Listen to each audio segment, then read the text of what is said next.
अस्सलामुअलैकुम, good morning. आज के साथ मैं हूं सबाश और मैं हूं अनम काज़मी। उम्मीद करते हैं आप सब बिल्कुल ठीक ठाक होंगे, खैरियत से होंगे, मजे में होंगे, टिप-टॉप होंगे, अपनी लाइफ को भरपूर तरीके से एंजॉय करे होंगे। वेल, आज मंगल है, हफ्ते का दूसरा दिन है, तो उम्मीद करते हैं कि आपका जो हफ्ता है ये बड़ा ही जबरदस्त स्टार्ट हुआ होगा। वैसे भी सब जब भी हफ्ता स्टार्ट होता है ना, तो लोग पहले दिन तो बड़े एक्टिव होते हैं, लेकिन दूसरे दिन ना बड़े डल हो जाते हैं। हमने आज पूरी कोशिश करनी है कि वो लोग जो जरा डल हो रहे हैं उनके मूड को थोड़ा लेवल पे लाएं। जो लोग मंडे वाले दिन बड़े एक्टिव हुए होते हैं और वीकेंड गुजार के आ रहे होते हैं, ट्यूसडे के बाद उनको ये टेंशन हो जाती है कि जी फ्राइडे कब आएगा। खैर, बहुत सारे लोग जो हैं उनकी हफ्ते को ये टेंशन स्टार्ट होती है कि हफ्ता कब आएगा। खैर, आज के शो की थीम के बारे में बात करते हैं। जैसे कि हम हमेशा से बड़े इंटरेस्टिंग टॉपिक आपके लिए लेकर आते हैं और ऐसे टॉपिक्स लाते हैं जिनसे आपको बहुत सारी आगाही फराहम होती है और आपको ये भी पता चलता है कि कौन सा फैशन इन है और कौन सा फैशन आउट है। तो हम लॉन की बात कर चुके, जीन्स की बात कर चुके, कपड़ों की बात कर चुके, फैब्रिक की बात कर चुके, लेकिन इन्हीं क्लोथिंग्स में एक ऐसी चीज भी है जिसकी अभी तक हमने बात नहीं की थी और वो है जनाब अबाया के हवाले से। अगर पहले ट्रेंड देखा जाए, पहले जमाने में जो ट्रेंड था, तो अबाया वन पीस में होता था और पूरा ओवरऑल आपने सर कवर किया और नीचे तक उसको कवर कर लिया। लेकिन आज के दौर के जो अबायाज हैं, चाहे वो गल्फ कंट्रीज हो, मिडिल ईस्ट हो या फिर इंडोनेशिया हो, इंडिया हो, पाकिस्तान हो, यहाँ पर बड़ी वैरायटी आ गई है अबायाज के अंदर ना, क्योंकि मजे मजे के स्कार्फ्स आ गए हैं जिसके ऊपर डिफरेंट डिफरेंट जो है वो प्रिंट्स हुए होते हैं। फिर अबायाज के ऊपर बड़ा काम होता है। फिर आस्तीनें मुख्तलिफ आ गई हैं। किसी की आस्तीन जो होती है वो छोटी होती है, किसी की 3 क्वार्टर में होती है, किसी की बहुत ज्यादा बेल बॉटम स्टाइल में होती है। तो अगर देखा जाए ओवरऑल तो अबायास के अंदर अब इतनी वैरायटी आ गई है कि इसकी पूरी शॉप्स जो हैं अब अलग से हैं और इसके अलावा लोग ऑर्डर पर भी इसको बनवाते हैं। इसकी वजह से पूरी अबाया इंडस्ट्री जो है वो चल पड़ी है। और अगर पाकिस्तान में ट्रेंड की बात की जाए तो पाकिस्तान में डेफिनेटली ये हमारा जो रिलीजियस सिंबल भी है और दूसरा हमारा कल्चर भी है कि अगर हमने यहाँ पर अबाया ओढ़ना है तो डेफिनेटली हम सोचते हैं कि बड़े मजे का अबाया बनवाएं, उस पर फ्रंट पे कढ़ाई होनी चाहिए या नहीं होनी चाहिए। तो इस सारी सूरत हाल पे अबाया के हवाले से आज गुड मॉर्निंग आज में हम बात करेंगे। बिल्कुल जनाब। और वैसे भी सबा का ताल्लुक तो सऊदी अरब से है और वहां पर उन्होंने देखे बड़े मुख्तलिफ और मजेदार किस्म के स्टाइल वहां पर होते थे। लेकिन मैं भी जब बाहर गई थी तो मैंने भी वहां पर एक्सपीरियंस किया था कि तमाम जो पाकिस्तानी कम्युनिटी हो या मुस्लिम कम्युनिटी हो, उन्होंने अपनी आइडेंटिटी बनाने के लिए भी वहां पर बाकायदा तौर पर, इवन अगर अपनी वर्किंग प्लेस पर जा रही है वहां पर भी उन्होंने ना प्रॉपर्ली हिजाब लिया हुआ होता है। और हिजाब के भी लेने के आजकल इतने मुख्तलिफ स्टाइल्स आ चुके हैं सबा के, बाकायदा तौर पर वो बैकमिंग करके नीचे पीछे हाइट दे के और डबल ट्रिपल उसको वो मतलब फोल्ड करते हैं और देन पिन अप करते हैं। और इस पे भी इतना ये ट्रेंड चल चुका है कि लोगों ने अब जीन्स के साथ भी ये पहनना शुरू कर दिया है।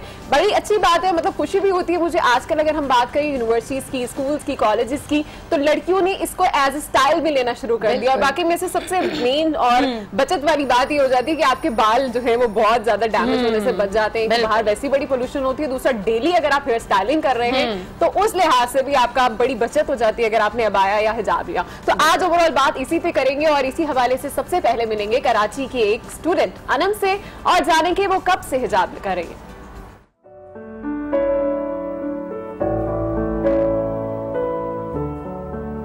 अबाया मैं स्कूल लाइफ से वेयर कर रही हूँ, हिजाब भी, और क्योंकि इसमें हम बहुत कंफर्टेबल फील करते हैं, वुमेंस को कंफर्टेबल फील होता है, सिक्योर फील होता है। अब काफ़ी स्टाइलिश आ गए हैं अबाए। अगर कोई फैशन के मुताबिक चलना चाहे तो वो भी पहन सकती हैं अबाया। अच्छे अच्छे स्कार्फ हैं, हिजाब लेना चाहें तो वो भी कर सकें। और मिलवाएंगे आपको कराची की एक स्टूडेंट से और जानेंगे कि वो हिजाब के बारे में क्या कह रही हैं। चलें जी, मारूफ एंकर पर्सन आसमा शिराजी से और मालूम करेंगे कि इस दौर में हिजाब कितना जरूरी है।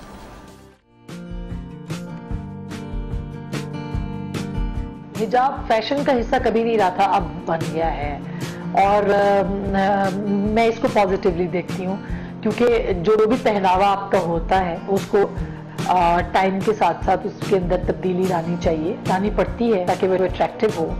तो मेरा नहीं ख्याल कि इसको हम कहें कि ये फैशन में है जब लोग ले रहे हैं, हो सकता है ऐसा हो, लेकिन मेरा ख्याल है कि अगर ये फैशन में है तो बुरा फैशन नहीं है।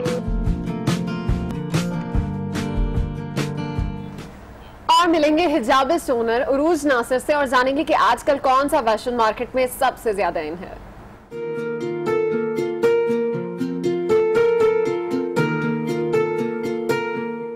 जब मैंने हिजाब करना शुरू किया, मुझे जो एहसास हुआ, जो चीज़ मुझे बहुत ज़्यादा तब्दीली जो महसूस हुई लोगों के बिहेवियर में, ख़ास तौर पे मर्दों के बिहेवियर में, कि वो लोग जो अजीब तरीके से नज़रों से देखते थे, वो बहुत एहतराम की नज़रों से देखने लगे और बहुत झुक के मिलने लगे, और एक इज़्ज़त का एलिमेंट जो आप मांग के कभी भी नहीं ले सकते कि आप मेरी इज़्ज़त करें। तो मुझे इस बात का एहसास हुआ कि वो एहतराम और वो इज़्ज़त जो एक औरत को मिलनी चाहिए, वो मुझे हिजाब पहनने के बाद वो मिली। ये सब स्टोरीज हम आगे चलकर देखेंगे, लेकिन पहले नजर डाल लेते हैं कि आज अखबारात की शायद सुर्खियां क्या कह रही हैं।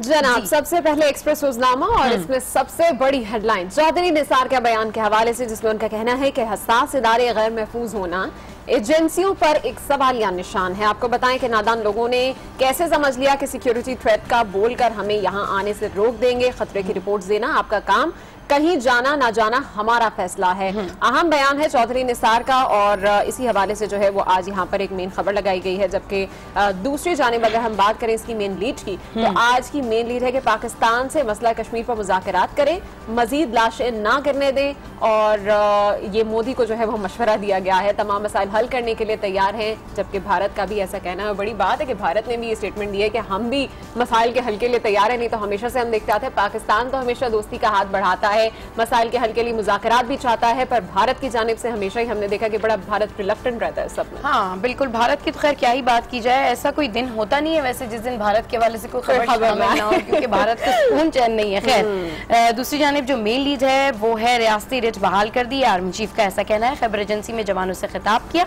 कुरम एजेंसी और वहां में ऑपरेशन 9 दहशतगर्द हलाक।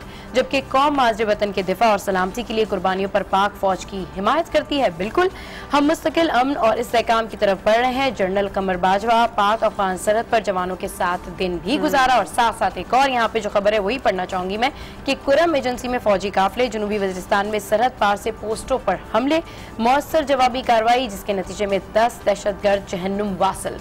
कैप्टन समेत 2 जख्मी। सिक्योरिटी फोर्सेस की बमबारी और मुतादिद ठिकाने तबाह। इस हवाले से इस खबर को जंग ने अपनी मेन लीड का हिस्सा बनाया हुआ है। जी चलिए जनाब, आर्मी चीफ का भी बयान यहाँ पर शामिल करते हैं, जो कि आज इस पेपर में एक बड़ी जगह इसको भी दी गई है कि रियासती रिट बड़े पैमाने पर बहाल हो चुकी है। मुस्तकिल अमन की तरफ हम गामजन हैं, हमने बड़ी कुर्बानियां दी हैं। उन तमाम कुर्बानियों की सिला ये है कि अब मुल्क में अमन जो है उसकी कोशिशें बहाल हो रही हैं, अमन जो है वो यहाँ पर बहाल हो रहा है।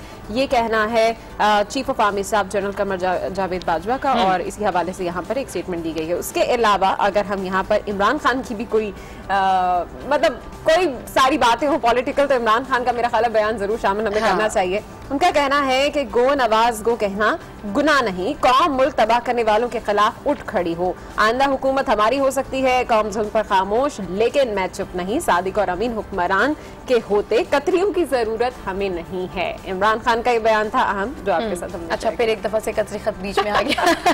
चलिए अच्छा जी, यहाँ पर सीज फायर के हवाले से खबर शामिल करती हूँ मैं, जिस जो मेन लीड का हिस्सा है। सीज फायर की खिलाफ वर्जी और फौजियों की लाशें मस्क करने के भारतीय इल्जामात मुस्तरद। एक पेशावर फौज है, किसी भी फौज की बेहुरमती नहीं कर सकते। पाक फौज का जवाब, इल्जाम झूठे हैं, ऐसा कहते हैं नफीस जकरिया। और एक और यहाँ पर जो खबर है वो न्यूज़ लीग के हवाले से है कि न्यूज़ लीग की रिपोर्ट का मामला कौमी मामला और सियासत में पर छुपाया हुआ है। फौज को अंदरूनी और बैरूनी दोनों तरह के दबाव का सामना है। मामला फौज के लिए बहुत हसास है। ऐसी यहाँ पर मेन लीड लगी हुई है न्यूज़ लीग की रिपोर्ट के हवाले से। और अगर शॉर्ट न्यूज़ शामिल करूंगी, लेकिन पहले आप अपनी मेन लीड शामिल कर लें। अच्छा, डॉन में इस वक्त मैं देख रही हूँ कि यहाँ पर एक पिक्चर लगाई गई है, और ये पिक्चर है किस हवाले से, अगर ये फोकस करें हमारे कैमरामैन, तो यहाँ पर खवातीन हैं और वो रैली में हैं, एहतजाज करी हैं, लेकिन उन्होंने तमाम ही पॉलिटिकल जो लीडर्स हैं उनके पिक्चर्स उठा रखी हैं। इसमें इमरान खान भी हैं, आसिफ अली जरदारी भी हैं, नवाज शरीफ भी हैं। और हमने ये देखा कि लेबर डे के ऊपर इन्होंने ये रैली निकाली है, जिसके अंदर उन्होंने कहा है बाकायदा तौर पर कि जबरी मुशक्कत के जिम्मेदार हैं और इस जबरी मुशक्कत को खत्म किया जाए। तो ये एक बड़ी इंटरेस्टिंग सी पिक्चर यहाँ पर लगाई गई है। साथ ही साथ अगर दूसरी तरफ हम बात करें यहाँ पर मेन लीड की, तो operative part of inquiry report to be made public करने की जनाब इसको रिक्वेस्ट की जा रही है कि जो इंक्वायरी रिपोर्ट आई इसको पब्लिक कर दिया जाए। और अगर हम एक और खबर शामिल करें, stop gap appointees preparing next budget. तो ये तो थी जनाब आज डॉन में भी अहम लीड। चलें जी, अच्छा मैं कुछ शॉर्ट न्यूज शामिल कर लेती हूँ। ये है पाक अफगान राब्तों की बहाली के हवाले से ISI सरबराह का काबुल का दौरा करेंगे। और दूसरी जो शॉर्ट न्यूज़ है वो है इमरान खान और जहांगीर खान तरीन के खिलाफ मनी लॉन्ड्रिंग केस की समाअत कल होगी। और एक और जो खबर है वो है सिंध के जिला सांगड़ में गैस का एक और जखीरा दरियाफ्त। तो ये अच्छी बात है कि देखें हमारा जो सिंध है वो भी कितना अच्छी सरजमीन है कि वहाँ से गैस का जखीरा अब दरियाफ्त हुआ है और लेट्स सी कि सिंध हुकूमत इससे कितना काम लेती है। अच्छा जनाब, ये तो हो गई जंग की खबरें और पानी का जखीरा भी निकला है। पानी के जखीरे होने के बावजूद भी, लेकिन ये जो वाटर टैंकर माफिया है और इंतजामिया है, I don't know what they are doing, I swear. अच्छा, बिजनेस रिकॉर्डर जो है वो यहाँ पर है और बिजनेस रिकॉर्डर की जो मेन लीड है वो है 70 individuals could not be traced. Okay, और दूसरी जो है यहाँ पर इनकी मेन लीड है, अच्छा ये जो मेन लीड थी ऑफशोर कंपनीज के हवाले से है। अच्छा। स्टेट रिट लार्जली रिस्टोर्ड, ऐसा कहना है आर्मी चीफ का, और 9 डेड इन वायलेंस अक्रॉस IHK। तो इस हवाले से यहाँ पर ये आज की मेन लीड्स हैं। और अगर आज की ओवरऑल खबरें देखी जाएँ तो वो ब्यूरोक्रेसी के हवाले से हैं, कुछ सियासत के हवाले से हैं, लेकिन हमारे मुख्तलिफ शहरों में क्या सूरत हाल है ये जानने के लिए आज हम रुख करते हैं लाहौर का, जहाँ पर डेफिनेटली हमारी प्यारी सी जो हैं रिपोर्टर मौजूद हैं हुमा भट्ट, और हुमा भट्ट से जानते हैं कि लाहौर में दमे की बीमारी के हवाले से अवाम में आगाही फराहम करने के लिए हुकूमत की जानिब से क्या तरीके वज़ा किए गए हैं। जी हुमा भट्ट, गुड मॉर्निंग, आज अपडेट कीजिए। Good morning. आज और क्योंकि आज वर्ल्ड एस्थमा डे है तो उस हवाले से लाहौर के मुख्तलिफ हॉस्पिटल्स में आज फ्री मेडिकल कैंप्स जो हैं वो लगाए गए हैं। इसके अलावा आगाही वॉक्स होंगी और वो लोग जो कि वो पेशेंट्स जो कि इस वक्त दमा के हैं और जिनको इस मौसम में थोड़ी सी ज़्यादा प्रॉब्लम हो रही है क्योंकि आजकल पोलन एलर्जी जो है वो भी बहुत ज़्यादा फैली हुई है, तो इसकी वजह से सांस लेने में काफ़ी दुश्वारी होती है। तो इन लोगों के लिए ये फ्री मेडिकल कैंप्स जो हैं वो काफ़ी हेल्पफुल होंगे। इसके अलावा अगर बाकी एक्टिविटीज़ का जिक्र किया जाए तो आज नेशनल क्रिकेट अकेडमी में खालिद लतीफ़ जो है वो एंटी करप्शन ब्यूरो के सामने पेश होंगे और अपने जो स्पॉट फिक्सिंग केस में उनके ऊपर इल्ज़ामात लगाए गए थे उनका दिफा करेंगे। इसके अलावा लाहौर में बहुत सी सियासी सरगर्मियाँ भी हैं। सियासी सरगर्मियों में क्योंकि आज MQM पाकिस्तान के जो सरबराह हैं डॉक्टर फारूक सत्तार वो लाहौर में हैं और आज सबसे पहले तो वो जाएंगे लाहौर हाईकोर्ट बार में, वहाँ पर खिताब करेंगे। इसके बाद वो हाजिरी देंगे दाता दरबार में और फिर वो शाम के वक्त एक प्रेस कॉन्फ्रेंस करेंगे पंजाब हाउस में और वहाँ पर वो यकीनन जो भी मुल्की हालात हैं उसके बारे में जिक्र करेंगे। इसके अलावा यहाँ पर परवेज़ इलाही जो है चौधरी परवेज़ इलाही वो भी एक प्रेस कॉन्फ्रेंस करेंगे और उसमें वो यकीनन बड़ी मीडिया टॉक्स हैं, बहुत सी प्रेस कॉन्फ्रेंसेज हैं। आप हमें अपडेट करी थी, बहुत शुक्रिया आपका। मुल्क के दीगर शहरों की तरह पेशावर में भी गर्मी की शिद्दत में काफ़ी इजाफा हो चुका है। इसी हवाले से हम जान लेते हैं कि वहाँ पर मौसम की ताज़ा तरीन सूरत हाल क्या है हमारे नुमाइंदे आमिर जमील से। जी आमिर जी, मुझे बताइएगा कि इस वक्त मौसम कैसा है। सबसे पहले तो ये बताएं कि गर्मी की शिद्दत कितनी हुई। देखें, गुज़िश्ता 24 घंटों की अगर बात करें तो मौसम को इतना अच्छा नहीं था। कल पेशावर में दर्जा हरारत जो था वो महकमा मौसमियात के मुताबिक 36 डिग्री सेंटीग्रेड रिकॉर्ड किया गया। धूप काफ़ी ज़्यादा थी लेकिन 1 मई की छुट्टी होने की वजह से लोगों को ज़्यादा पता नहीं चला। इसी तरीके से अगर खैबर पख्तूनख्वा के दीगर इलाकों की बात करें तो मर्दान में भी काफ़ी ज़्यादा गर्मी पड़ी है और इसी तरीके से बन्नू में 33 डिग्री सेंटीग्रेड जो है रिकॉर्ड किया गया है। सवात में 31 डिग्री सेंटीग्रेड रिकॉर्ड किया गया है। लेकिन मालम जब्बा और कालाम में मौसम जो है वो इंतहाई खुशगवार है, वहाँ पर अभी भी सर्दी है। यानी कालाम में जो दर्जा हरारत था वो 4 डिग्री सेंटीग्रेड रिकॉर्ड किया गया है जबकि मालम जब्बा में 8 डिग्री सेंटीग्रेड रिकॉर्ड किया गया है। गुज़िश्ता 24 घंटों के दौरान सबसे ज्यादा जो गर्मी पड़ी है वो DI खान में पड़ी है, वहाँ पर 39 डिग्री सेंटीग्रेड रिकॉर्ड की गई है। और इसी तरीके से अगर आइंदा 24 घंटों की बात करें तो पेशावर, मर्दान, स्वात, दीर समेत मुख्तलिफ जो इलाके हैं वहाँ पर महकमे मौसमियात के मुताबिक आज गर्म चमक के साथ बारिश का इम्कान है। तो ये आज खैबर पख्तूनख्वा की जो मैदानी इलाकों के जो रिहायशी हैं वो इस हवाले से थोड़ा सा खुशनसीब है कि आज उन्हें बारिश भी मिलेगी और मालाकंड के जो इलाके हैं, बालाई इलाके, वहाँ पर भी आज बाज़ मकामात पर बारिश होगी। तो हम जो मैदानी इलाके हैं वहाँ पर मौसम खुश्क रहने की उम्मीद है। ठीक है, आमिर जमील अपडेट करते हैं पेशावर से, आपका बहुत शुक्रिया। और मौसम गर्म से गर्म होता जा रहा है। हाँ, और मैं यही सजेस्ट करूंगी कि भाई तमाम लोग ज्यादा से ज्यादा जो है वो शजरकारी करें, दरख्त लगाएं। यहाँ बारिश हो जाएगी, यहाँ जब बारिश होगी तो हम ऑफिस आने में लेट हो जाएंगे, तो डेफिनेटली आपको पता चल जाएगा कि बारिश हो गई आज। अच्छा बहाना है। हाँ, अच्छा आगे बढ़ते हैं, इस्लामाबाद का रुख करते हैं और इस्लामाबाद में मौजूद है राना तारिक, जिनसे जानते हैं कि शहर में आज कौन से इवेंट होने जा रहे हैं। जी राना तारिक, अपडेट कीजिए। जी बिल्कुल, आज इस्लामाबाद में बहुत से सियासी इवेंट्स हैं। इसमें सुप्रीम कोर्ट का में रूटीन के केसेस हैं। इसके अलावा इस्लामाबाद हाई कोर्ट में तयबा तशद्दुद केस जो है उसकी आज समाअत है और इस्लामाबाद हाई कोर्ट रोज़ाना की बुनियाद पर इस केस की समाअत कर रही है ताकि इस केस को मंतकी अंजाम तक पहुँचाया जा सके। इसके अलावा वज़ीर आज़म की सदारत में मुश्तरका मफादात कौंसिल का इजलास है जिसमें 12 नुकात हैं। 12 नुकाती एजेंडे पर गौर किया जाएगा, जिसमें चारों सूबों के चीफ मिनिस्टर साहिबान जो हैं और मुतल्लिका वजारतों के वज़रा जो हैं वो इस इजलास में शिरकत करेंगे। इसके अलावा मलेशियन हाई कमिश्नर जो है वो प्रेस कॉन्फ्रेंस कर रहे हैं। इसके अलावा ऑल पार्टीज हुर्रियत कॉन्फ्रेंस जो है आज दफ्तर खारजा के बाहर जो है वो एहतजाजी मुजाहरा कर रही है। मकबूजा कश्मीर में जो भारतीय फौज की जानिब से मजालिम ढाए जा रहे हैं उनके खिलाफ जो है आज ऑल पार्टीज हुर्रियत कॉन्फ्रेंस दफ्तर खारजा के बाहर जो है वो मुजाहरा कर रही है। इसके अलावा इस्लामाबाद से, इस्लामाबाद में तो आज बड़े एहतजाज हैं। वेल रुक करेंगे अब हम कराची का, और दुनिया भर की तरह इस वक्त पाकिस्तान में भी आज दमे की बीमारी का आलमी दिन मनाया जा रहा है। इसी हवाले से जानते हैं हमारे नुमाइंदे शहरियार से कि आज इसकी आगाही के लिए और इसके तरीका इलाज के हवाले से आवाम को आगाही फराहम करने के लिए कहां कहां पर सेमिनार्स किए जा रहे हैं, कहां कहां पर रैलीज निकाली जा रही हैं। जी अपडेट कीजिए। बिल्कुल, दुनिया भर की तरह आज पाकिस्तान में भी इस्तेमा यानी दमे का आलमी दिन जो है वो मनाया जा रहा है और कराची के अंदर इस हवाले से इस मर्ज से आगाही और इससे बचाव के लिए जो है वो आवाम को आगाह किया जाएगा कि इस मर्ज से कैसे बचा जा सकता है। अगर देखा जाए तो पाकिस्तान में ये मर्ज जो है वो तेज़ी से फैलता जा रहा है। तकरीबन पाकिस्तान के अंदर 70 लाख अफराद जो है इस मर्ज में जो है वो मुब्तला होते हैं, जिसकी सबसे बड़ी वजह जो है वो सिगरेट नोशी बताई जाती है। इसके अलावा गर्दो गुबार और धुआं भी जो है वो शामिल है। इसीलिए अगर लोग बाहर निकलते हैं, खासतौर पर कराची शहर की अगर बात की जाए, क्योंकि यहाँ पर जिस तरह तरक्याती काम हो रहे हैं और गर्दो गुबार जो है यहाँ पर ज़्यादा है, तो लोगों को मास्क का इस्तेमाल करना जो है बेहद ज़रूरी है। डॉक्टर्स भी यही कहते हैं कि मास्क पहनकर जो है वो बाहर निकलें ताकि इस मर्ज से जो है वो बचा जा सके। जी शहरियार साजिद अपडेट कर रहे थे, आपका बहुत शुक्रिया। और देखें आज एस्मा का पूरा आलमी दिन मनाया जा रहा है, उसके लिए तो यही है कि आप मास्क पहने और डस्ट से जो है बिल्कुल बचें और पॉलन से भी आप बचें, उससे भी आपको बहुत ज्यादा एस्मा होती है। खैर गुड मॉर्निंग, आज में कुछ मजीद न्यूज स्टोरीज भी आपको बताते हैं, जिसमें सबसे पहले आपको बताएं कि आज कौंसिल कराची में सुभान खालिक का तहरीर करदा ड्रामा सर कलम पेश किया गया, जिसमें फनकारों की उम्दा परफॉर्मेंस ने शायकीन से जबरदस्त दाद वसूल की। डायरेक्टर और राइटर की शानदार तहरीर ने ड्रामे में फनकारों के किरदार को जिंदा कर दिया।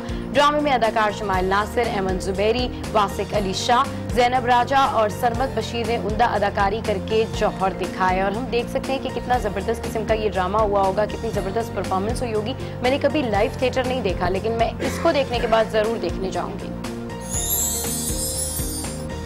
शहर कायद में नादिर और नायाब कारों की नुमाइश हुई, जिसमें 1924 से लेकर 70 की दहाई तक इस्तेमाल होने वाली और जदीद गाड़ियां फेयर हॉल कराची में रखी गई थी। नुमाइश में सबसे ज्यादा पजीराई बानी कौम कायदे आजम मोहम्मद अली जिन्ना की कार को मिली। शायकीन की बड़ी तादाद इन पुरानी गाड़ियों को देखने के लिए पहुंची और खूब सेल्फियां भी ली। और मुझे लगता है कि हमने ये इवेंट मिस कर दिया है ना अनम? बिल्कुल, मुझे देख के यही लग रहा है।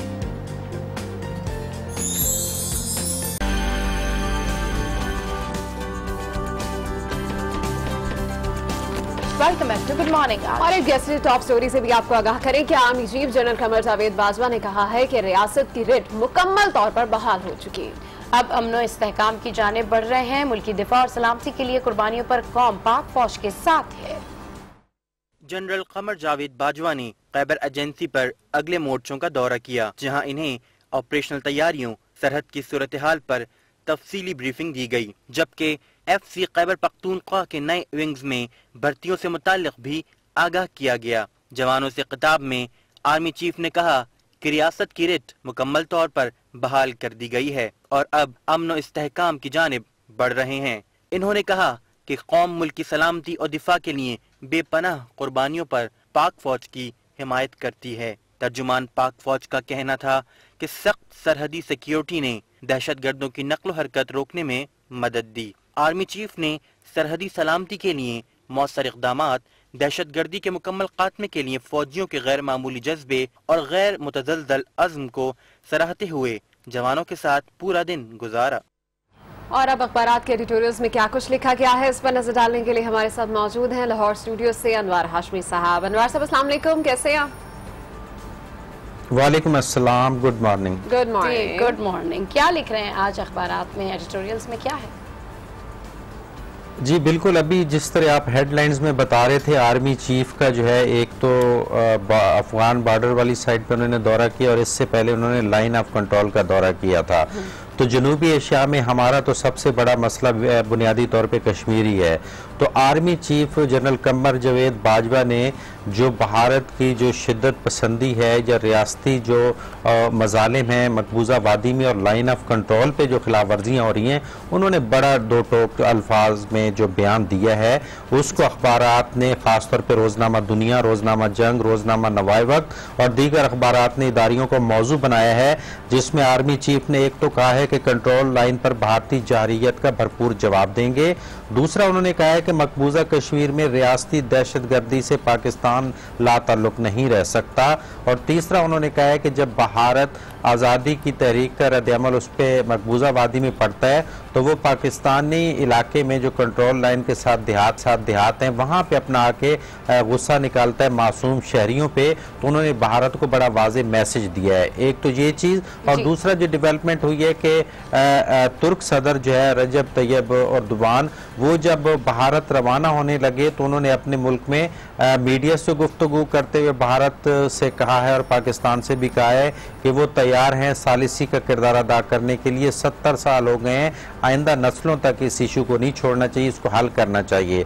तो भारत को जब इस तरह की ऑफर आती है तो वो परेशान हो जाता है कि कोई कश्मीर का जो है वो उसके तनाज़े का नाम ही ना ले, वो फरार का रास्ता इख्तियार करता है। लेकिन तैयब एर्दोगान के जो बयान को भी बहुत ही पॉजिटिव लिया गया, पाकिस्तान में वेलकम कहा गया। इसका मतलब है कि पाकिस्तान बड़ा क्लियर है, वो हर किस्म के मुज़ाकरात के लिए तैयार नजर आता है। तो ये एक अच्छी डेवलपमेंट है। अच्छा, बिल्कुल सही कह रहे हैं आप कि पाकिस्तान बिल्कुल क्लियर है कि हर किस्म की डेवलपमेंट के लिए तैयार नजर आता है। दूसरी तरफ आर्मी चीफ का बयान भी आया है, जिस तरीके से उन्होंने बयान दिया है तो भारत को वाज़ेह पैगाम चला गया होगा, बल्कि बैन अल-अक़वामी तौर पर भी पैगाम चला गया होगा कि हम अपनी डिग्निटी पे किसी किस्म का कोई कॉम्प्रोमाइज नहीं करेंगे। अब बात हो रही है अगर सियासी मुफाहमत की, कि अगर दोनों ममालिक में अमन कायम हो जाए, पीस की बात हो रही है, तो आपको क्या लगता है कि तैयब एर्दोगान किस हद तक कामयाब हो पाएंगे? क्योंकि टर्की से तो हमारे बहुत अच्छे ताल्लुकात हैं, लेकिन प्रॉब्लम हमेशा भारत की तरफ से आती है। देखें, एशिया और यूरोप के वस्त में मौजूद तुर्की जो है उसकी भी एक अपनी अहमियत है। तो यकीनन जब पाकिस्तान बात करता है तो वो एक फरीक होता है, लेकिन जब अब तुर्की ने भी बात की है तो उसकी भारत उसको आगे बढ़ाता है या नहीं बढ़ाता। लेकिन बैन अवी सतह पे तैयब एर्दोगान की आवाज़ जो है ये पहुंची है कि ये एक मसला जो है ये अपना वजूद रखता है, जिसको वो मसला ही नहीं समझता। तो दूसरी बात ये कि तवील मुज़ाकरात होते हैं तो भारत पहले तो हामी भर लेता है, लेकिन वो फिर जब मुज़ाकरात की मेज़ पे पहुंचता है तो वो कहता है कि कश्मीर जो है वो पहले नहीं, पहले दीगर इश्यूज, आलू और टमाटर और तिजारत की बात की जाए तो पाकिस्तान कहता है कि ऐसा नहीं हो सकता। क्योंकि 1947 से लेके अब तक एक चीज बिल्कुल वाज़ेह है कि मुसलमान अक्सरियती इलाका है। यूएनओ ने 1948 में क्लियर करार दे दिया था कि लोगों की राय ले ली जाए, लेकिन भारत इससे फरार इख्तियार कर रहा है। तो लिहाजा ये तनाज़ा हल होना पड़ेगा। मैं आखिरी बात करना चाहता हूँ कि जनूबी एशिया में भारत जो है इत्तेहादी अफवाज का पार्टनर बना हुआ है। हमारी फौज जो है शिद्दत पसंदी को कुचलने में लगी हुई है और भारत सरकारी सतह पर शिद्दत पसंदी को फरोग दे रहा है, इसलिए अब ये आवाज बहुत बेहतर है। चलिए जी, बहुत शुक्रिया अनवर हाशमी साहब, आप हमारे साथ हैं और कश्मीर की आपने बातचीत की है, जिस पर सालसी के किरदार की भी बात की गई है, लेकिन मसला सिर्फ एक है और मसला है भारत। आगे बढ़ते हैं और दुनिया भर से भी कुछ खबरें शामिल करते हैं। मकबूजा कश्मीर में आजादी की तहरीक हर गुजरते दिन के साथ जोर पकड़ रही है, जबकि भारत मुखालिफ एहतजाज में भी शिद्दत आ गई है। जिला पुलवामा में तलबा ने भारतीय फौज के खिलाफ शदीद एहतजाज किया है।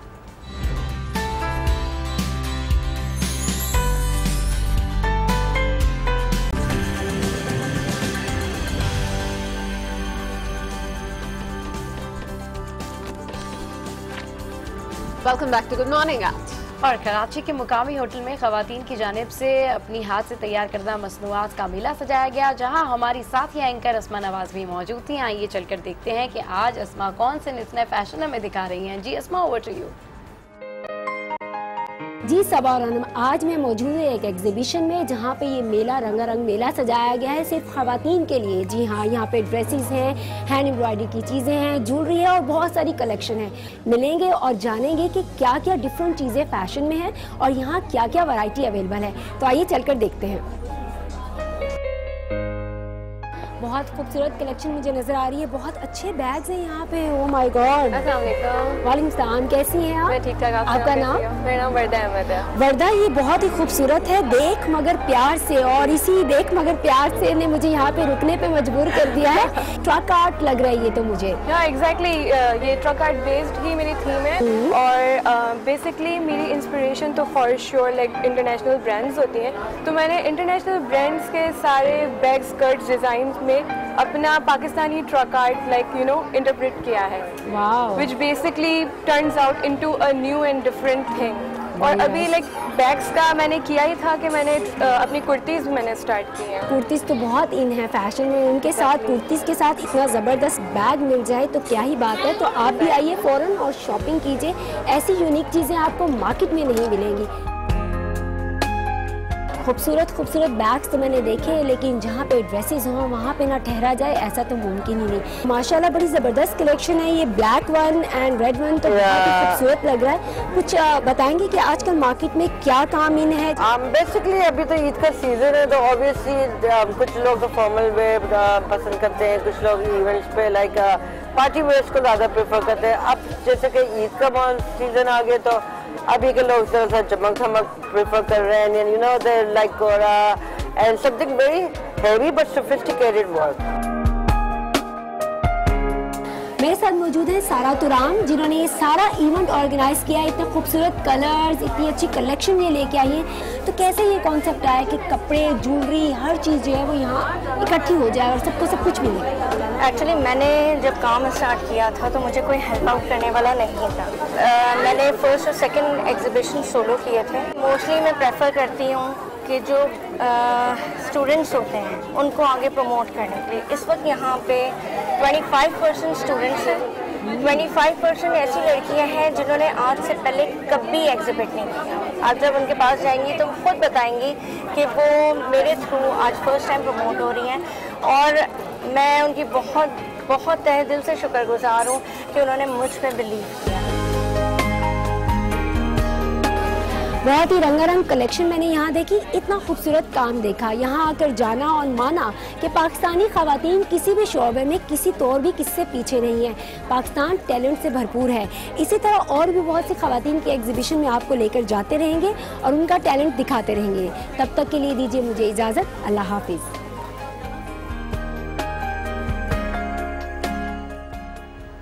बिल्कुल ठीक कह रही थी अस्मा के पाकिस्तानी ख़वातीन किसी भी चीज़ में, किसी भी टैलेंट में किसी से पीछे नहीं है। बड़ा ज़बरदस्त अस्मा ने जो हमें नई कलेक्शन दिखाई, और मैं सोच रही हूँ कि नेक्स्ट जब भी शॉपिंग पे जाऊँगी तो अस्मा के साथ जाऊँगी। अच्छा, मैं अभी ये एग्जीबिशन देख रही थी और मैं यही सोच रही थी कि यार जब भी बात हो ख़वातीन की चीज़ों की तो मैं पता नहीं क्यों पीछे रह जाती हूँ, और हम वैसे जाना चाहिए था हमें अस्मा के साथ। वेल, लेकिन सारा तुराब जो कि एसटी वुमेन क्लब की मैनेजिंग डायरेक्टर भी हैं, इस वक्त हमारे साथ स्टूडियोज में भी मौजूद है, और एक सोशल वर्कर भी हैं, वुमेन एम्पावरमेंट के लिए भी बहुत ज़्यादा काम कर रही हैं। इन्हीं से बात करते हैं। अस्सलाम वालेकुम, कैसी हैं आप?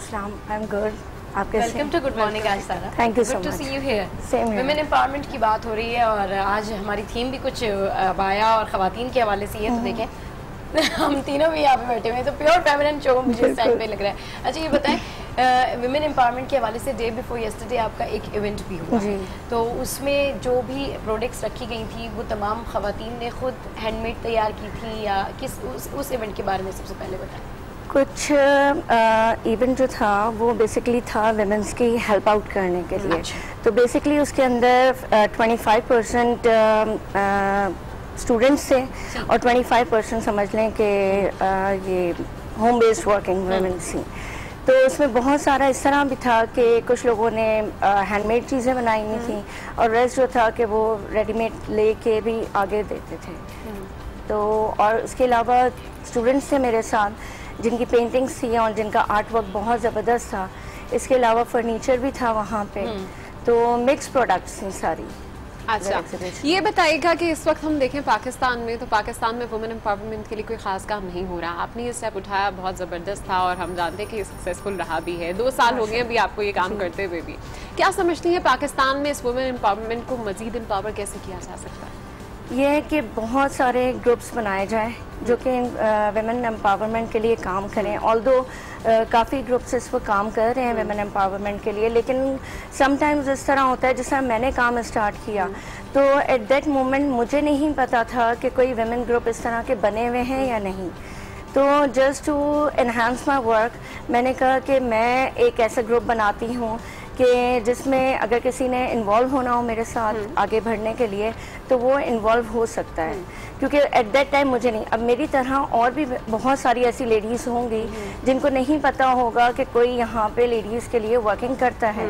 तो आप लोगों के प्लेटफॉर्म के थ्रू उनको आज ये भी पता चलेगा कि ST women's club is also working for women empowerment. अच्छा ठीक है, आप कह रही हैं कि ST वुमेन क्लब जो है वो वुमेन एम्पावरमेंट के हवाले से बात कर रहे हैं, क्लब जो है वो ख़वातीन के हवाले से बात करता है। तो ये बताएं कि अभी जितना भी ये एग्जीबिशन हुआ, जितनी भी ख़वातीन ने आपसे कांटेक्ट किया, तो उसमें आपसे किस तरह कांटेक्ट किया? आपने कोई वेबसाइट के ऊपर उनको बताया था या लोगों को खुद कांटेक्ट किया था या टैलेंट जाके खुद ढूंढा था, और कितने अरसे में ये जो है ये करवाते हैं? एक्चुअली हमने फेसबुक पे पेज क्रिएट किया हुआ है and social media right now is the main source कि जिस पे अट्रैक्ट होकर लोग बहुत जल्दी आते हैं।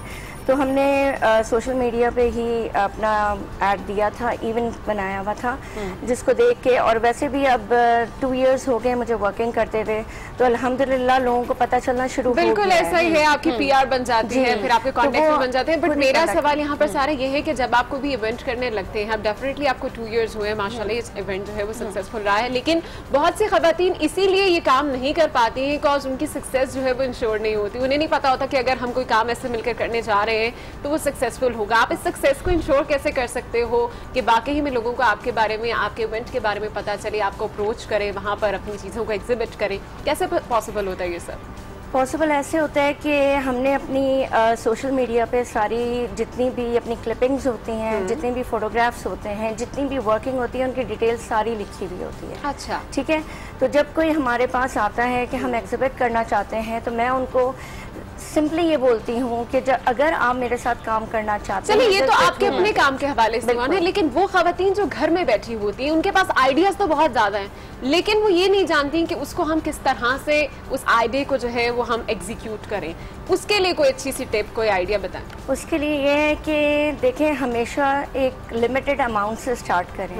ठीक है, आपको ये भी बताती चलूँ कि ST वुमेन्स क्लब से पहले I had an online business named ST Imperial Collections। जी, जब मैंने वो स्टार्ट किया तो अच्छा सारा यहाँ पर हम बात करें कि एक आम खातून को मोटिवेट करने का क्या तरीका है? उसके पास टैलेंट भी है, उसके पास विजन भी है, लेकिन फिर वो किस तरीके से जाके अपने टैलेंट को प्रूव करे, किस तरीके से वो एग्जिबिट करे अपनी प्रोडक्ट को? मुझे अगर कोई चीज़ बनानी आती है तो उसके लिए तरीकाकार क्या है? तरीकाकार ये है कि आप जो आपके अंदर टैलेंट है आप चीज़ें बनाएं। ठीक है, इनिशियली आप सबसे पहले अपने घर से स्टार्ट करें, अपने सराउंडिंग से स्टार्ट करें। जो आपकी फ्रेंड्स और फैमिली हैं उनको अप्रोच करें, उनको बताएं कि मैंने ये काम किया है, मुझे ये काम आता है। कभी भी इस तरह नहीं होता कि इंसान कोई चीज़ स्टार्ट करे और डायरेक्ट उसको अचीवमेंट हो जाए। It's not like that. आपको जब भी कोई चीज़ अचीव करनी है आपको सबसे पहले अपनी सराउंडिंग से स्टार्ट करना पड़ेगा। जब आपके फैमिली, आपके फ्रेंड्स आपको देखेंगे कि हाँ इसके अंदर इतना टैलेंट है, तो अल्लाह ताला कोई ना कोई वसीला बिल्कुल रिस्पेक्ट तो हर काम के अंदर होता ही है। और हमारे साथ हमारे लिए अफसोस की बात है कि हमें यहाँ पर सेकंड चांस जो है वो मुश्किल से मिलता है, स्पेशली खवातीन की बात की जाए। Well thank you so much, आप हमारे साथ थी सारा, और अपने इवेंट के हवाले से भी आपने हमें बहुत कुछ बताया और वुमेन एम्पावरमेंट के लिए काम कर रही हैं। तो डेफिनेटली पाकिस्तान में इस तरह की खवातीन को एम्पावर करने की बेहद जरूरत है। जी हाँ बिल्कुल। गुड मॉर्निंग, आज में यह वक्त हुआ एक ब्रेक का, जिसके बाद मिलवाएंगे आपको पाकिस्तान की मारूफ एंकर पर्सन और प्रोग्राम फैसला आपकी होस्ट आसमा शेराजी से।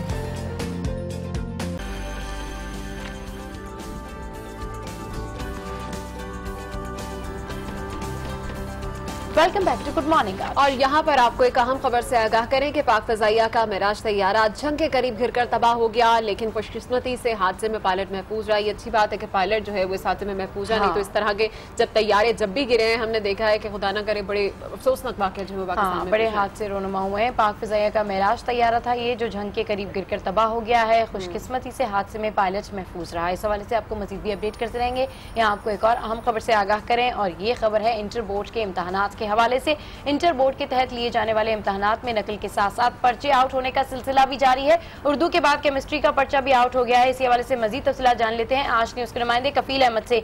कफील अहमद, ये किस तरह के एग्जाम्स हो रहे हैं? पर्चे भी आउट हो रहे हैं, नकल भी हो रही है, इंतजामिया क्या कर रही है? देखिए साहब, आपको बताएं कि सेशन के बाद कराची में जो है वो बहुत मुनज़्ज़म अंदाज में जो है वो चेटिंग का सिलसिला जारी है। और उर्दू के बाद आज केमिस्ट्री का पेपर था जो कि वक्त पे तकरीबन जो है वो 25 मिनट कबल जो है वो मीडिया पर जो है वो वायरल हो गया। और यहाँ इस वक्त एजेंटों के पास जो है वो दस्तयाब है और भरपूर तरीके से जो नकल की रोकथाम के लिए इक़दाम का दावा किया जा रहा था उसके बिल्कुल बरखिलाफ है और भरपूर अंदाज में जो है वो नकल हो रही है। मैं आपको बताऊँ कि बेहतर सेंटर्स पे जहाँ ये दावा किया गया है कि बोर्ड की जाने से कि जो है वो मुकम्मल तौर पे इक़दाम किए जा रहे हैं, लेकिन ऐसा कुछ नहीं है। और तमाम स्टूडेंट्स जो है वो नकल का भारी नवाब लेकर आते हैं और जब जब उनको मौका मिल रहा है वो बाकायदा आसानी जो है वो चीटिंग कर रहे हैं। जी ठीक है, बहुत शुक्रिया आपका, बहुत शुक्रिया। आगे बढ़ते हैं और आज हम बात कर रहे थे कुछ हिजाब के हवाले से। तो बेपनाह जो सलाहियतों के बावजूद भी लड़कियां माशरे का एक नाकारा जुज़ बन जाती हैं, लेकिन अब जदीद दौर ने उन्हें इस उलझन से भी निजात दिला दी और हिजाब को भी फैशन के तौर पर लोगों ने अपना लिया। जी हाँ, लेकिन क्या अब भी कुछ लोग कई जगहों पे हिजाब पहनने की वजह से खवातीन को जॉब नहीं मिलती है? और ये बताएंगे आपको कराची की एक स्टूडेंट अनम, जिनसे हमारी टीम ने बात की है। आइए सुनते हैं कि क्या कह रही है।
अब आया की भी एग्जीबिशन होने लगी है।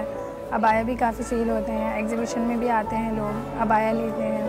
तो ये अच्छी बात है कि लोग इस प्लेटफॉर्म के ज़रिए आगे बढ़ रहे हैं और अब आया वेयर कर रहे हैं, हिजाब वेयर कर रहे हैं। बहुत अच्छा है कि आगे आने वाली एग्जीबिशंस में भी ये होना चाहिए।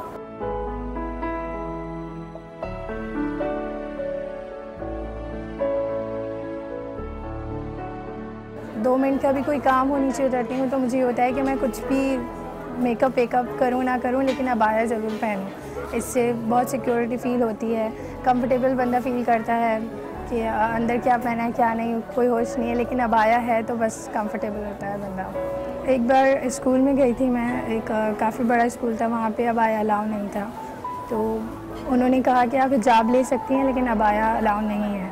तो मैं काफ़ी डिसाइड हुई कि पाकिस्तान में ऐसी चीज़ें भी हैं। मैं तो यही समझती हूँ कि लड़कियों को अबाया वेयर करके निकलना चाहिए घर के बाहर, क्योंकि बहुत सी प्रॉब्लम्स होती हैं आजकल के हालात। तो अबाया पहनेंगी तो सिक्योर रहेंगी, अच्छा फील करती हैं। तो जनाब, हिजाब की बात हो रही है और जदीद दौर की बात हो रही है और आपको बताया कि मॉडर्न हिजाब भी फैशन का हिस्सा होने के साथ साथ पर्दे के तकाज़ों को पूरा करता है। माजी में बापर्दा खवातीन को बाहर जाने या नौकरी करने की इजाज़त नहीं होती थी, बल्कि वो घर में बंद रहने पर मजबूर होती थी। बिल्कुल, लेकिन अब टेलीविजन और न्यूज़ चैनल पर मॉडर्न हिजाब के साथ काम करने में कोई आर महसूस नहीं की जाती, बल्कि अब तो हिजाब लेने वाली लड़कियां खुद एतमादी के साथ बहुत सी खिदमात इस फील्ड में सर अंजाम दे रही हैं। इसी मामले पर गुड मॉर्निंग आज की टीम ने आसमा शिराजी से बात की है, देखते हैं उन्होंने क्या कहा।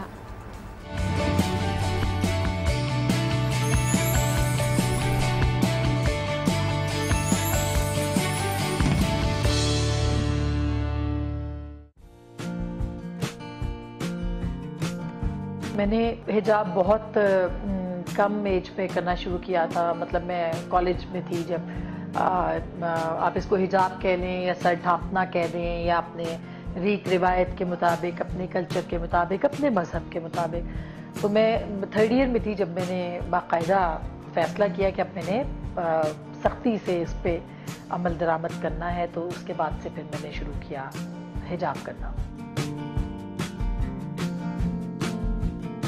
हिजाब से पहले भी मेरी लाइफ वैसी ही थी, क्योंकि हम एक मजहबी घराने से हमारा ताल्लुक है। एक बिल्कुल जैसे पाकिस्तान के मजहबी घराने होते हैं, उसकी वजह से बहुत ज़्यादा पाबंदियाँ थी। यानी सर ढांपने की कोई ख़ास पाबंदी मौजूद नहीं थी, अपनी चॉइस थी। और ख़ास करके मतलब जब कॉलेज गोइंग होते हैं तो बहुत कम लोग अपनी चॉइस बनाते हैं, तो मेरे ऊपर भी कोई ख़ास चॉइस नहीं थी। उससे पहले मैं नॉर्मली गले में दुपट्टा डाल के जाया करती थी और मुझ पे कोई कदगन नहीं थी उस हिसाब से। तो ये प्योरली मेरा अपना फैसला था कि मैंने सर ढांपना है और इसको कंटिन्यू करना है। ये आप दिल से कबूल करते हैं, दिल से इसको तस्लीम करते हैं, जब ही ये होता है। और ज़ाहिर है कि मैंने इसको दिल से कबूल किया था और दिल से मैं इसको तस्लीम किया, जब से अब तक मेरे शख्सियत का, मेरी ज़ात का हिस्सा है। और मैं चाहूँ भी इसको उतारना तो मैं नहीं उतार सकती। मेरे टीचर्स को थोड़ा इसके ऊपर था एतराज़ कि मैंने एकदम से ये कैसे कर लिया है, because I am an icon for the other girls and for my class fellows and for students. तो उनका ख्याल था कि मुझे ये नहीं करना चाहिए, and this is not part of uniform as well. But I convince them and I made them convinced कि भाई ये मेरी शख्सियत है, ये मेरा हक है। और उसके बाद वो कन्विंस हो भी गए। यूनिवर्सिटी कॉलेज के बाद फिर ये जो मौका था, ये मुझे पाकिस्तान टेलीविज़न में कहा गया कि अगर आप हिजाब लेती रहेंगी, आप सर ढांपती रहेंगी इस तरह से, पर्टिकुलरली जब आप पूरा सर कवर करते हैं, तो आपको हम टीवी पे नहीं प्रोग्राम करने देंगे और आपको टीवी पे आपकी अपीयरेंस नहीं हो सकती। So I preferred reporting at that time as well. और फिर मैंने जिद नहीं की उसके बाद, लेकिन मैंने उनसे ये ज़रूर कहा कि आप मुझे कन्विंस करें कि अगर आप कि मैं क्यों उतारूं, क्या इसको उतारने से मेरी बहुत रेटिंग बढ़ जाएगी या आपको बहुत फ़ायदा हो जाएगा, या इसको उतार। तो उनके पास कोई लॉजिक नहीं थी कि वो मुझे क्यों कह रहे हैं कि मैं उतारूं। तो ये एक पॉइंट ऑफ प्रॉब्लम या एक थोड़ा सा पॉइंट ऑफ इशू रहा मेरा पाकिस्तान टेलीविज़न की उस वक्त की इंतज़ामिया के साथ। हिजाब फैशन का हिस्सा कभी नहीं रहा था, अब बन गया है। और मैं इसको पॉजिटिवली देखती हूँ, क्योंकि जो भी पहनावा आपका होता है उसको टाइम के साथ साथ उसके अंदर तब्दीली लानी पड़ती है ताकि वो अट्रैक्टिव हो। तो मेरा नहीं ख्याल कि इसको हम कहें कि ये फैशन में है जब लोग ले रहे हैं, हो सकता है ऐसा हो, लेकिन मेरा ख्याल है कि अगर ये फैशन में है तो बुरा फैशन नहीं है।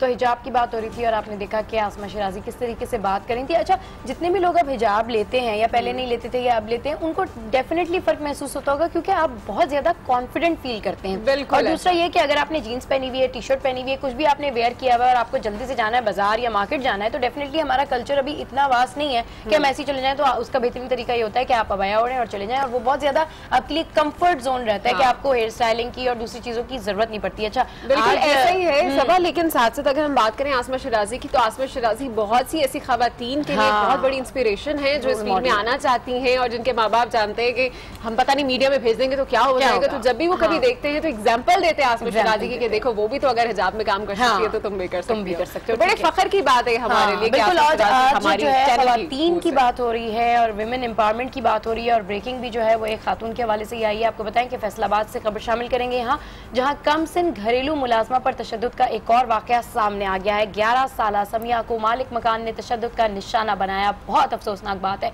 आप आज की स्क्रीन पर ये मनाजिर भी देख सकते हैं, इस बच्ची के चेहरे की ये मनाजिर है। पुलिस ने बच्ची को तहवील में लेकर मेडिकल के लिए अस्पताल मुंतकिल कर दिया है। एक और मुलाजमा घरेलू तशद्दुद का निशाना, कम सिन घरेलू मुलाजमा पर तशद्दुद किया गया है। फैसलाबाद से ये खबर शामिल कर रहे हैं।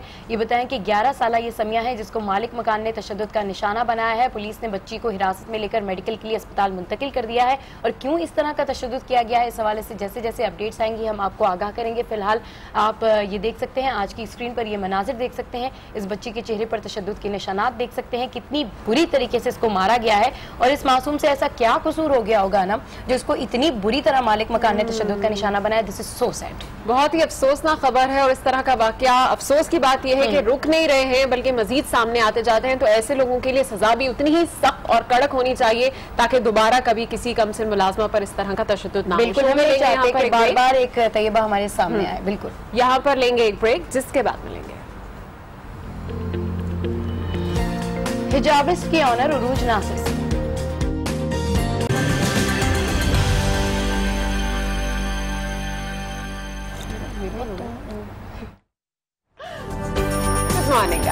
और बात हो रही है हिजाब की, तो इस वक्त हमारे साथ स्टूडियोज में मौजूद है मारूफ हिजाब डिजाइनर महक फातिमा। आइए इनसे मिलते हैं और ढेर सारी बातें करते हैं। अस्सलाम वालेकुम महक, वेलकम टू गुड मॉर्निंग। आज कैसी हैं आप? मैं ठीक ठाक। आप सबसे पहले तो आपको ये कहना चाहूंगी माशाल्लाह आपका बहुत प्रिटी फेस है और उसके ऊपर आपने हिजाब लिया हुआ है तो बहुत ही ज्यादा अच्छा लग रहा है। लेकिन मुझे हिजाब को देख के लग रहा है कि बड़ी मेहनत हुई है इसके ऊपर। बिल्कुल, वो देख के ऐसे ही लगता है, लेकिन मुझे तो प्रैक्टिस हो गई है। तो मुझे तो 5 मिनट्स लगते हैं बस, जब प्रैक्टिस हो जाए तो वो टाइम नहीं लगता।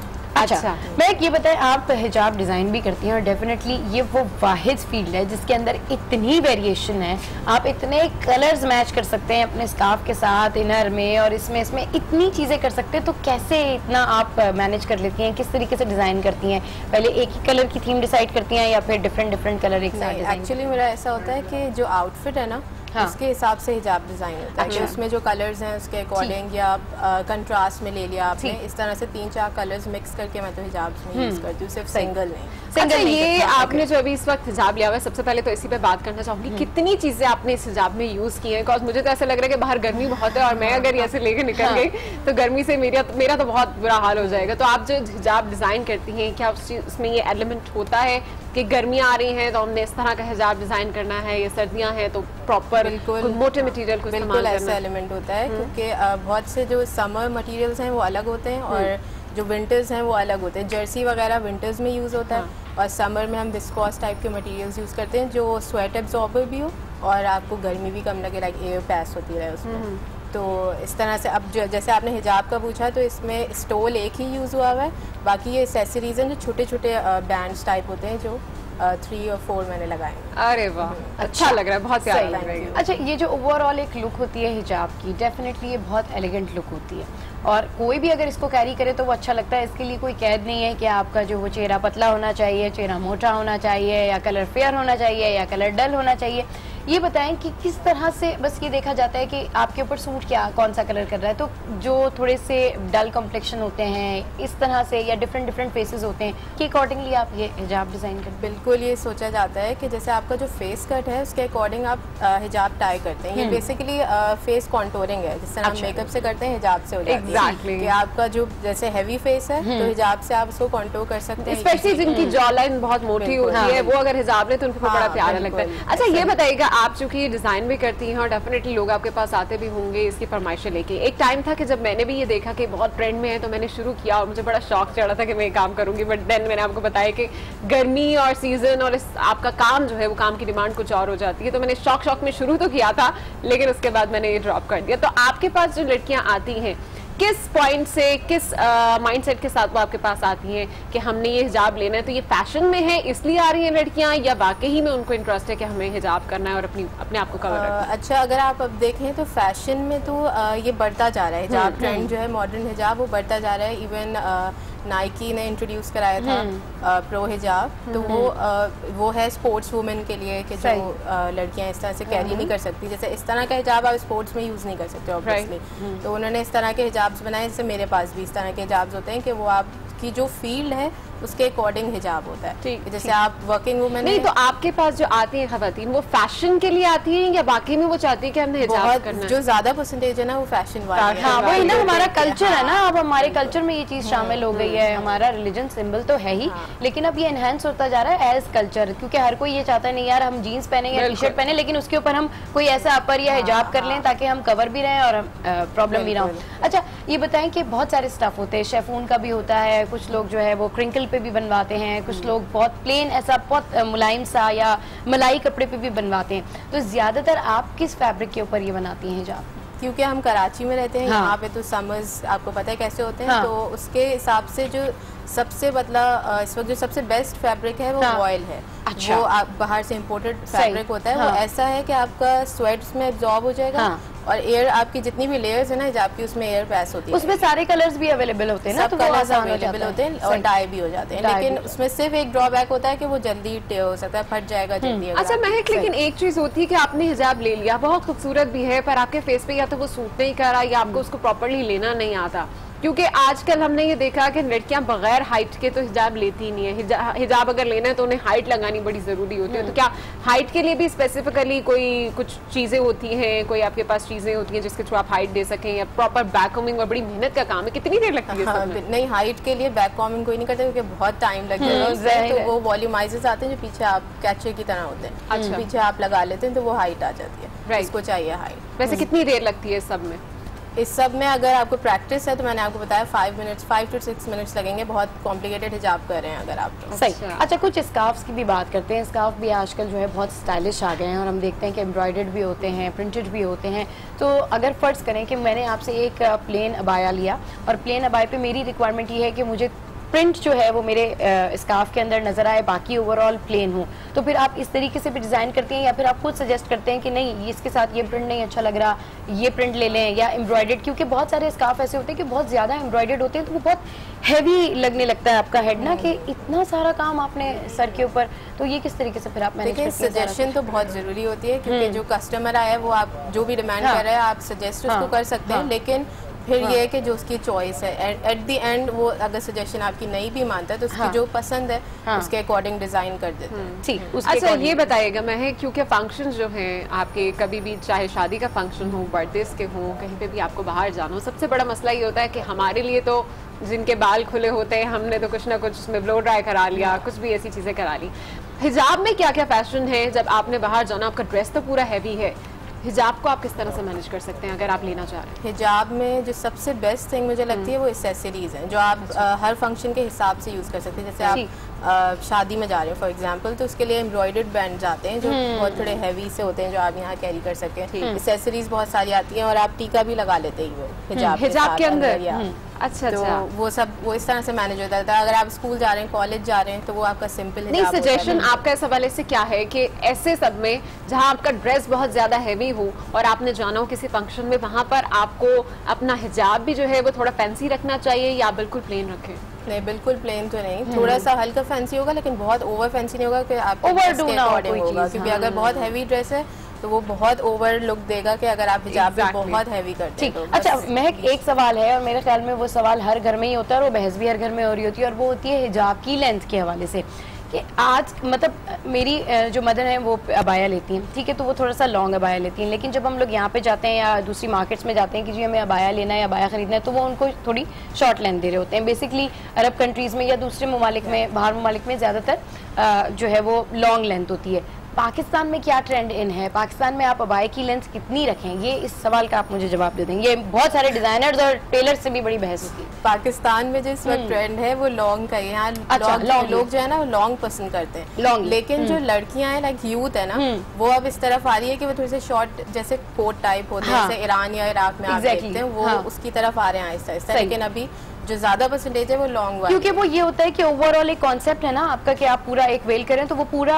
एक लॉन्ग तक जो है वो गॉन टाइप का बन जाता है। नीचे भी जैसे जीन्स पहनी हुई है तो आप ऊपर कोट पहने हुए होते हैं, हाँ। नीचे से नजर आ रही होती है। जैसे अब जो बड़ी खवातीन है उनको होता है कि लॉन्ग हो, सब कुछ हाइड हो। इवन महक बाहर मैंने ये देखा है चलने में प्रॉब्लम, अंदर आपने प्रॉपर जीन्स शर्ट पहनी हुई है और ऊपर से आपने अबाया ले लिया तो आपने अंदर कुछ भी पहना है, तो आपका अगर अबाया प्रॉपर है पूरा है तो फिर मेरा ख्याल है कि आप कुछ भी पहन सकते हैं, मार्जिन आपको मिल जाता है। अच्छा, मैं जैसे कि आप बता रही थी अभी हमें हाइट के हवाले से कि हाइट भी आप दे सकते हैं, थोड़ा सा अगर हम फेस के बारे में बात करें, कुछ लोगों का फेस बहुत पतला होता है उसके बावजूद वो उसके ऊपर हाइट बनाते हैं, फिर उसके ऊपर स्कार्फ लेते हैं तो वो इतना ज्यादा हैवी लुक देती है, और कुछ लोगों का फेस बड़ा ही छोटा और मतलब अगर आप कहें कि गोल सा होता है और उसके बाद वो बिल्कुल एक प्लेन से स्कार्फ ले लेती है। फेस के हिसाब से हिजाब को किस तरह से लेना चाहिए? अच्छा, जैसे आपने कहा कि छोटा फेस पे बहुत बड़ा वो कैरी कर लेती हैं तो ऐसा लग रहा था गिर जाएगा, बिल्कुल। तो उसमें ये होता है कि आपका अगर छोटा फेस है, चलिए इसको कंटिन्यू करेंगे। अभी एक ब्रेकिंग न्यूज है जो अपने नाज़रीन को देते हुए चलते हैं हम। यहाँ पर आपको बताएं कि भारतीय फौजियों की लाश की बेहुरमती के हवाले से भारतीय इल्जामात के जवाब में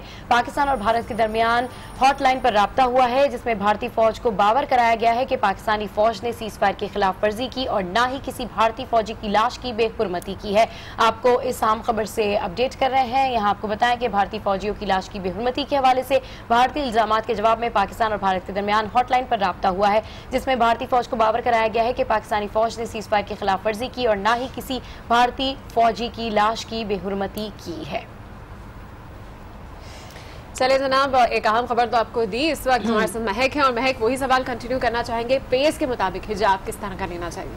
अच्छा, फेस आपका अगर बहुत छोटा है तो मैं सजेस्ट करती हूँ कि लूज हिजाब करें। जैसे मैंने ट्राई किया हुआ है कि मेरा फेस बहुत छोटा नहीं है, तो मैंने इसलिए ट्राई किया हुआ है, कॉन्टूर किया हुआ है। अगर आपका छोटा फेस है तो आप लूज, पतला और छोटा है तो आप लूज हिजाब कैरी करें। उसको बिल्कुल ऐसे आप करेंगे तो और ज्यादा छोटा लगेगा, इसीलिए आप लूज हिजाब लेंगे। इसी तरह आपका हैवी है, गोल है, राउंड फेस है तो आप टाई करने वाले। और हाइट वाला क्या सीन है? हाइट में तो ये तो एक्चुअली लोगों पे डिपेंड करता है। कुछ लोग हाइट लेना चाहते हैं और कुछ लोग नहीं लेना चाहते। तो जो लेना चाहते हैं वो मैंने बताया जैसे वॉल्यूमाइजेस से होता है। अब अगर छोटा फेस है तो आप छोटी हाइट रखें, बहुत ज्यादा जो बड़े वाले वॉल्यूमाइजेस होते हैं वो नहीं यूज करें। अच्छा महक, फर्ज करें कि मुझे सिर्फ अबाया लेना है और मुझे कैजुअल स्कार्फ लेना है उसके ऊपर, क्योंकि अब ये वाला स्कार्फ मेरे लिए कैरी करना मुश्किल होगा। लेकिन फर्ज करें कि मैंने कोई इस तरह की जीन्स पहनी है, टी शर्ट पहनी है, स्कर्ट पहना है और उसके ऊपर मैं चाहती हूँ कि मैं कोई अपर टाइप या कवर कर लूँ, तो वो डेफिनेटली अबाया ही कहलाएगा। अगर मैं उसको ब्लैक ही कलर में ले लूँ तो वो रजिस्टर हो जाएगा।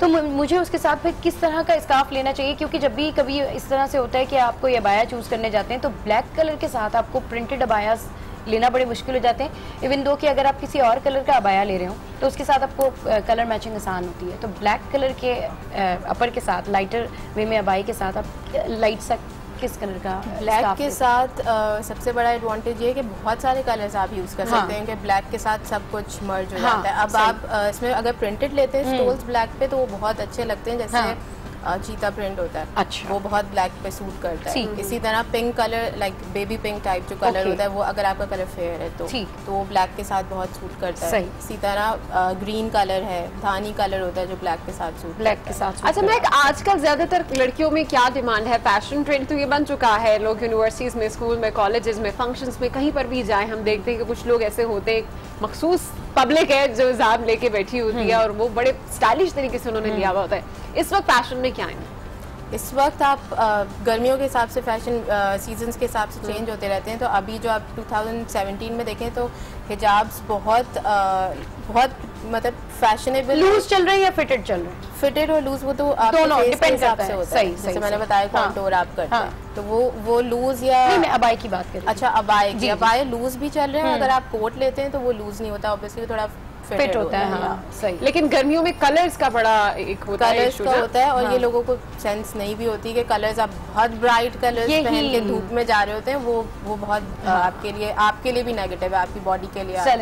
Thank you very much. महक हमारे साथ यहाँ पर मौजूद थी और अबाई के बारे में जितनी उन्होंने बातें की, बहुत ज़बरदस्त बेनिफिशियल बातें थी। वो तमाम लोग जो अबाया अब खरीदने जाएंगे या अबाया पहनते हैं उनके लिए बहुत मज़े की बातें रही होंगी। और मैं यही समझती हूँ पर्सनली कि अबाया को कैरी करना आना चाहिए और दूसरा अबाई में उसका कलर और उसकी मैचिंग बहुत इंपॉर्टेंट होती है। बिल्कुल, और ये एक हमारा जो हिजाब का एक फैशन ट्रेंड चल चुका है। मेरा ख्याल है कि आज की इस कन्वर्सेशन के बाद आप लोगों को बहुत कुछ सीखने को भी मिला होगा कि अपने फेस के मुताबिक आपने हिजाब किस तरह का लेना है। बल आगे बढ़ते हैं और कुछ बात करते हैं रैपिड रेसिपी की। वैसे तो मार्केट्स में बहुत से डब्बों के दूध हैं, कई ब्रांड्स मौजूद हैं, लेकिन सबसे गाढ़ा और मजेदार दूध नूरपुर का ही होता है। और आज हमारे पास रैपिड रेसिपी में नूरपुर दूध से ही तैयार की गई रैपिड रेसिपी मौजूद है जो हमारे स्पॉन्सर्स भी हैं। आइए देखते हैं।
चलिए जी, बड़ी मजेदार सी दूध दुलारी थी जो कि नूरपुर से बनी थी और मुझे तो लग रहा है कि शायद आज की चाय भी हमारी नूरपुर से ही बनी थी। बिल्कुल, बड़ी मजे की चाय थी। शाकिर भाई बहुत मजे की चाय लाए थे और मैं अनम से कह रही थी कि हमारा जो मसला है वो सॉल्व कर दिया नूरपुर ने, अब हम इसी से चाय बनाया करेंगे।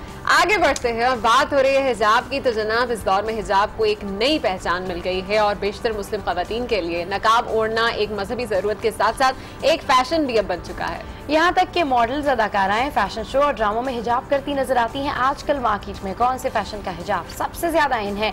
हमारी टीम ने हिजाबर्स की ऑनर से बात की है। आइए सुनते हैं कि ये क्या कह रही हैं।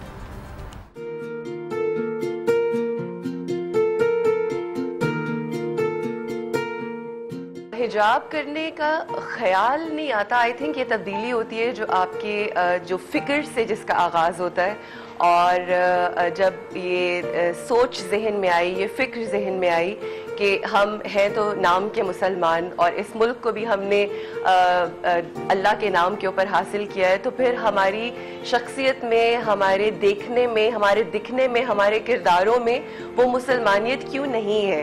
तो हर कोई आइडेंटिटी क्राइसिस का शिकार है और मेरा ख्याल है हम भी थे, मैं भी थी। और जब ये सोचना शुरू किया कि बहैसियत मुसलमान हमें कैसा दिखना चाहिए और क्या चेंजेस आनी चाहिए, तो सबसे पहली चीज़ यही थी जो अल्लाह सुब्हानहू व तआला का हुक्म है एक औरत के लिए कि आपके सर पे हिजाब होना चाहिए और वो हया और वो तमाम चीज़ें होनी चाहिए जो एक मुसलमान औरत का खासा होती है।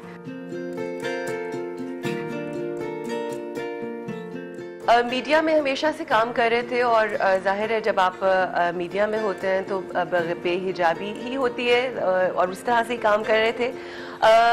ये तो नहीं बता सकती कि पहले कैसा था, मगर ये ज़रूर बता सकती हूँ कि जब मैंने हिजाब किया और मैंने मुख्तलिफ लोगों का रिएक्शन देखा।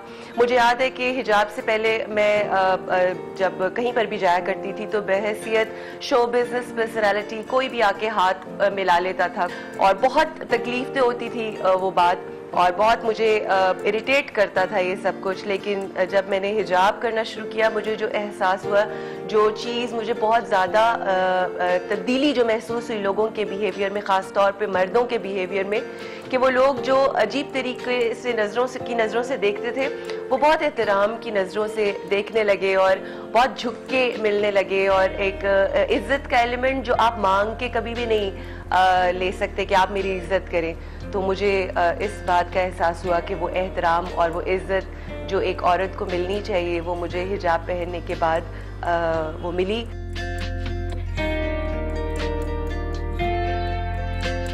इस वक्त हमारा मुआशरा जिस नहज पे खड़ा हुआ है वहाँ पर हिजाब की तरफ लाने के लिए बहुत ज़्यादा एफर्ट करनी पड़ी और बहुत मुश्किलात का भी सामना करना पड़ा। इस वक्त ज़्यादा जो तवज्जो देने वाली बात थी वो ये थी कि बच्चियों को बताया जाए और अट्रैक्ट किया जाए हिजाब की तरफ। तो हमने इसको स्टाइलाइज किया है, हमने इसको मॉडर्निज्म के साथ इंट्रोड्यूस कराया, हमने इसमें मुख्तलिफ स्टाइल्स दिए और एक नहीं दो नहीं, हमने इसके अंदर मोर देन 10 डिफरेंट डिज़ाइंस दिए। जो हिजाब होता है वो एक पीस ऑफ क्लॉथ होता है, मगर उसको हमने डिज़ाइन किया है और आसानी दी है बच्चियों के लिए। पिछले तकरीबन 4 से 5 सालों के अंदर बहुत ज़्यादा ट्रेंड आया है और इस वक्त ना सिर्फ हिजाबीज़ तो खैर एक ट्रेंड सेटर है अल्हम्दुलिल्लाह, मगर बहुत सारे ऐसे लोग हैं जो हिजाबीज़ को कॉपी कर रहे हैं और बहुत ट्रेंड हो गया है, बहुत चेंजेस आए हैं। इसको लोग एक like you know as a religious जो उनके ऊपर ऑब्लिगेशन है उस तरह से तो करते हैं, मगर at the same time as a fashion भी कर रहे हैं। और बहुत सारी ऐसी बच्चियां जिन्होंने एज अ फैशन स्टार्ट किया, after that they believed in it and they started covering themselves and अल्हम्दुलिल्लाह I feel this is a great achievement. चले जनाब, उरूज नासिर की बातें आपने सुनी और एक वक्त था कि इनके ड्रामाज और इनकी एक्टिंग को लोग बहुत पसंद करते थे, लेकिन अब ये एक ऐसा आइकन बन चुकी हैं जो कि हिजाब को प्रमोट कर रही हैं, अपने ब्रांड को भी लेकर चल रही हैं। बड़ी जबरदस्त सी बात है कि पाकिस्तान में इस तरह के भी लोग मौजूद हैं जो अपने इस कल्चर को बढ़ाने के लिए भी काम कर रहे हैं और डेफिनेटली ये कल्चर बढ़ भी रहा है। गुड मॉर्निंग, आज में यहाँ वक्त है एक ब्रेक का, जिसके बाद मिलवाएंगे आपको पाकिस्तान के चमकते सितारे से। Stay with us, keep watching good morning आज।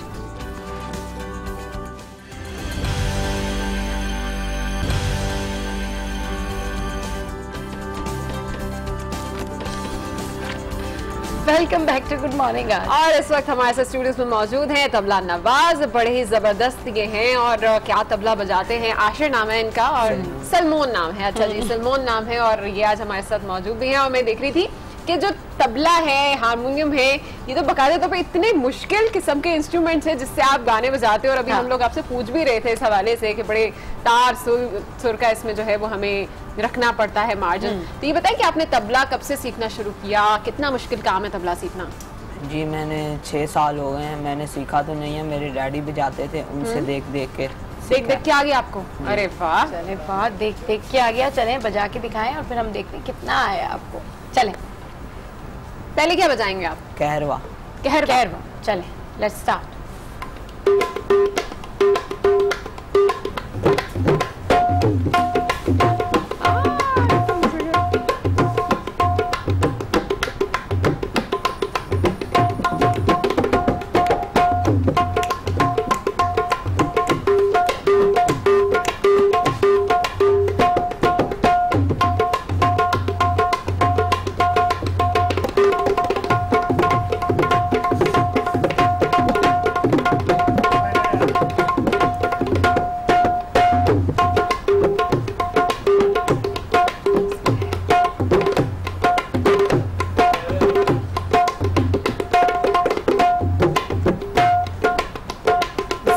जबरदस्त, देख के आप इतना अच्छा बजा रहे हो, अमेजिंग। ये बताओ, आपको शौक था कि आप इस तरह से तबला बजाओ और फिर प्रोफेशनली आगे लेके चलने का इरादा है? यस। अच्छा सलमान, ये बताइए कि आप तबला भी बजा रहे थे और बड़े जबरदस्त, और मुझे पता है इससे याद आ रहा था कि स्टेज प्लेस जो अक्सर आजकल होते हैं उसके अंदर भी हम देखते हैं कि अगर बैकग्राउंड म्यूजिक पे आपने कुछ लगाना हो तो आप सिर्फ और सिर्फ तबला बजाते हैं, उसके ऊपर बड़ा अच्छा एक स्टोरी जो है वो इससे आप बिल्ड कर सकते हैं। तो ये तो आपने भी हमें कहरवा सुनाया। पंजाबी में भी कुछ होता है तबले का इस्तेमाल, पंजाबी जो म्यूजिक है उसके अंदर, वैसा अगर आपको आता है तो जरूर सुनाइए। पंजाबी था ये। अच्छा, ये पंजाबी था। उसके अलावा और कोई फॉर्म है कहरवा की? Western style. Western style, why not? Tabla, हाँ चलो जरूर बजाइए। बिल्कुल, बजा के दिखाएं।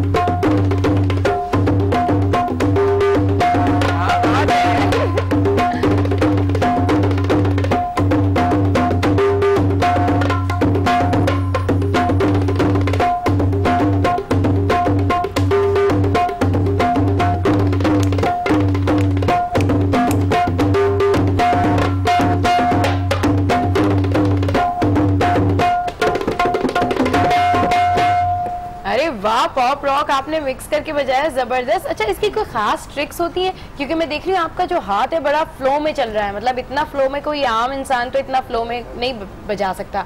तो कोई प्रैक्टिस होती है, कोई एक्सरसाइज होती है कि इस तरीके से आपने इधर उसकी बीट पकड़नी है फिर इधर बीट पकड़नी है? प्रैक्टिस तो हर काम के लिए जरूरी होती है, कोई चीज भी ऐसी नहीं है जिससे प्रैक्टिस ना करें। आप रोज प्रैक्टिस करते हैं? जी। अच्छा, ये बताएं, कभी आपने कोई इस तरह का कोई इवेंट किया हो जिसमें बड़ी कोई कवाली हो, उस पे कभी आपने बजाया तबला? जी, हमारे चर्च में प्रोग्राम होते हैं उधर। अच्छा, वहाँ पे आप तबला भी बजाते हैं, परफॉर्मेंस देते हैं। चलिए जी, बड़ा जबरदस्त, बहुत मजा आया। मुझे अभी दिल नहीं कर रहा था कि हम लोग आपको मजीद ना सुने, लेकिन बिल्कुल मेरे ख्याल है शो के बाद हम इन्हें जरूर सुनेंगे। Thank you so much Salman, आप हमारे साथ थे और बड़ा ही जबरदस्त आप काम कर रहे हैं, तबला बड़ा जबरदस्त बजा रहे हैं। मेरा ख्याल है कि हमें पहले तबले के बारे में पढ़ लेना चाहिए, उसके बाद हम तबले में बात भी करेंगे। खैर, यहाँ पर शो का इख्तिताम हुआ है और अगर आप में भी कोई खास टैलेंट है और आप भी सीट पर आना चाहते हैं तो जरूर अपनी कहानी हमें बताइए हमारी सोशल मीडिया साइट। जी हाँ, ऐसे ही हंसते रहिए, मुस्कुराते रहिए और देखना मत भूलिए। कीप वॉचिंग गुड मॉर्निंग आज।